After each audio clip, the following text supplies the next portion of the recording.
नमस्कार, जोहार। आज मैं यहीं से आपसे जुड़ूंगी गाड़ी के अंदर से, क्योंकि बाहर में बहुत तेज धूप है और घाटशिला में, झारखंड में भले ही थोड़ी थोड़ी ठंड आ गई हो, खुशनुमा मौसम हो, खास तौर पे राजधानी रांची की बात करें तो, लेकिन घाटशिला में खुशनुमा मौसम नहीं हो रहा है भैया। खुशनुमा मौसम शाम के बाद थोड़ा हल्का फुल्का सा फील हो रहा है, बट अभी जो धूप है ना, खड़ा नहीं हुआ जाता।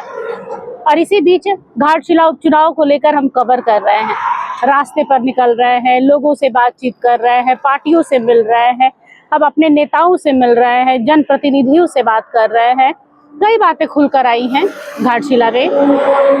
सभी पार्टियां अपना दमखम दिखाने में लगी हुई हैं। एक और जहां जेएमएम ने एकदम दावा ठोक दिया है कि भाई ईस्ट और west JMM is the best, वहीं भारतीय जनता पार्टी के जो चंपई सोरेन है, चंपई दा भी लगातार बोल रहे हैं कि एक ऐतिहासिक जीत हम दर्ज करने वाले हैं इस बार, क्योंकि उन्हें भी लग रहा है कि इस बार नहीं तो कभी नहीं, क्योंकि वही हैं जो नामांकन के पहले से ही जुटे हुए थे कि हाँ, इस बार झारखंड में खास तौर पर इस उपचुनाव पर, घाटशिला उपचुनाव को लेकर एकदम उन्होंने ठान लिया था कि हाँ, बाबूलाल सोरेन को ही जिताया जाएगा।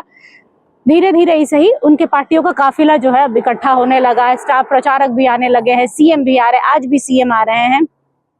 8 तारीख तक सभी पार्टियों के जनप्रतिनिधि, स्टार प्रचारक सब देखने को मिलेंगे। लेकिन हम आज बात करेंगे जेल कैंप को लेकर। जयराम महतो चारों ओर से घिर रहे हैं। पहले वो पार्टी के प्रचार प्रसार में जुटे हुए थे, उन्हें लग रहा था कि भाई घाटशिला उपचुनाव है तो इस बार जुटा जाए, लेकिन घाटशिला उपचुनाव में नामांकन के बाद वो नजर कल परसों से आए हैं, क्योंकि इसके बाद से वो बिहार चले गए थे, बिहार के बाद वो बंगाल चले गए, तो पुरुलिया गए थे। तो वहां से जयराम महतो ने कहा कि भाई खेला ओबे करने से नहीं होगा दीदी, आपको कुछ करना पड़ेगा। ये वो लोग हैं जो आपको जिताते हैं, जो लोग हैं जो आपके लिए आवाज उठाते हैं, और हुजूम देखने लायक था। जयराम महतो कहीं भी जाए, चाहे बिहार जाए विपिन सर के लिए प्रचार प्रसार करने के लिए, या फिर यहाँ आए, हर जगह एक अलग माहौल बना देते हैं। लेकिन जयराम महतो इस वक्त कई मोर्चों पर अकेले लड़ रहे हैं। एक और जहां घाटशिला उपचुनाव को लेकर अपने प्रत्याशी के साथ जंगलों में, बीहड़ों में जा रहे हैं कि भाई कैसे भी करके रामदास मुर्मू को इस बार जिताना है। एक शिक्षित समाज के बीच में एक शिक्षित प्रत्याशी को कैसे इतने बड़े बड़े नामों के बीच, इतने बड़े बड़े उम्दा नेताओं के बेटे के बीच में खड़ा करना है, ये जयराम महतो भली भांति जानते हैं और कर भी रहे हैं। लेकिन इस बीच प्रदीप महतो का एक वीडियो वायरल हुआ, जिसमें प्रदीप महतो ने कहा कि भाई मैं जेल कैंप के हर पद से इस्तीफा दे रहा हूं। और क्यों इस्तीफा दे रहा हूं, उन्होंने ये भी बताया। उन्होंने कहा कि जब पार्टी बनी थी जेल कैंप, तो जेल कैंप पार्टी के जो मुद्दे थे, अब उससे जयराम महतो भटक गए हैं। अब वो उद्योगपतियों की ओर जाते हैं, वो कोयला व्यापारियों से जुड़ रहे हैं। जो मूलभूत समस्याएं थी, सरकार के खिलाफ जाना था, अब वो सरकार के खिलाफ नहीं जा रहे, किसी विशेष व्यक्ति के खिलाफ जा रहे हैं। किसकी ओर इशारा था ये समझ में नहीं आ रहा है। प्रदीप महतो ने कहा कि जयराम महतो पपेट बन गए हैं, मतलब वो तोता जो हेमंत सरकार जो बोलेगी वो वही करेंगे। जैसे जयराम पहले दहाड़ते थे राज्य सरकार की कमियों के खिलाफ, चाहे विस्थापन का मामला हो, धर्मांतरण का मामला हो, बेरोजगारी का मुद्दा हो, और शिक्षा का मुद्दा हो, स्वास्थ्य का मुद्दा हो, इन सारे मुद्दों पर अभी फिलहाल वो चुप है।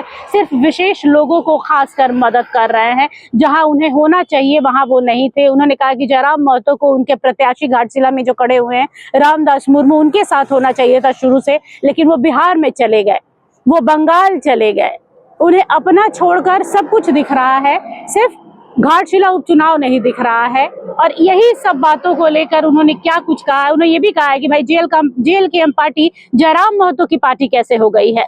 जयराम महतो की पार्टी से पहले जेल कैंप को हमने बनाया है, और क्या कुछ कहा ये एक नजर डालते हैं। हमारा अब लोग सामाजिक जीवन में रहते हैं तो कोई किसी के साथ बैठ नहीं सकते हैं क्या? लोग जैसे हैं फोटो वायरल कर देते हैं। हम सार्वजनिक जीवन का आदमी हैं, मेरी फोटो तो हो सकता है कि नागेंद्र महतो के साथ भी हो सकते हैं, क्योंकि मेरे ससुर जी हैं, तो क्या वो मेरे समधी हैं, तो क्या उनके साथ बैठ के खाना भी नहीं खा सकता हूँ क्या? लोग देते हैं, इसका कोई मायने नहीं रखता। तभी आप कौन सा पार्टी में जाएंगे? वो हम लोग विचार करेंगे। सारे जो हमारे जेल कैंप के पुराने साथी हैं, पहले आजसू में थे आप, आजसू के ही आप माने जाते हैं। नहीं, देखिए सारे लोग कहीं ना कहीं थे। अभी जितने लोग हैं, जयराम महतो जी भी पहले जेएमएम में थे, तो क्या वो जेएमएम में चले जाएंगे? पहले तो जयराम मातो जेएमएम में थे, तो क्या वो जेएमएम में चले जाएंगे क्या? ऐसा नहीं होता है, कोई ना कोई किसी पार्टी से होते हैं। अच्छा, आपकी नाराजगी विधायक जी से है कि उनके पार्टी के कुछ लोग? नहीं, पार्टी हमारी है दादा। फिर आप बोल रहे हैं जेल पार्टी मेरी थी, हमने पार्टी बनाया, पार्टी हमने बनाया है। जयराम जी का पार्टी कैसे होगा? पार्टी सबका बराबर अधिकार होता है, पार्टी का केंद्रीय अध्यक्ष पदेन हो सकते हैं, लेकिन पार्टी तो हर किसी का है। लेकिन पार्टी जिन मुद्दाओं के साथ हम लोग ने बनाया था, जिन विचारों के साथ आए थे कि कहीं ना कहीं सरकार हमको नियोजन नहीं दे रही है, झारखंड सरकार कहीं ना कहीं लोगों के साथ अपेक्षा नहीं कर रही है, मैया योजना के साथ लोगों को लुभावना देता गया और आज सारी विकास योजनाएं धरातल पे आ नहीं रही है। हम उन चीजों का विरोध करना चाहिए था, लेकिन आज देख लीजिए, आज घाटशिला में चुनाव हो रही है, किनके विरोध वो बोल रहे हैं, किनके लिए वो बोल रहे हैं? एक वर्ग विशेष के लोगों के लिए बात करते हैं, क्या ये उचित है? बात होनी चाहिए सरकार के विरोध में, क्योंकि सरकार 6 साल से हेमंत सोरेन की है। आज शराब नीति गलत हुई, आज उनका विस्थापन नीति नहीं कर पा रहे हैं, चाहे वो नियोजन नहीं दे पा रहे हैं। इन मुद्दाओं पे बेबा के होकर क्यों नहीं बोल रहे हैं?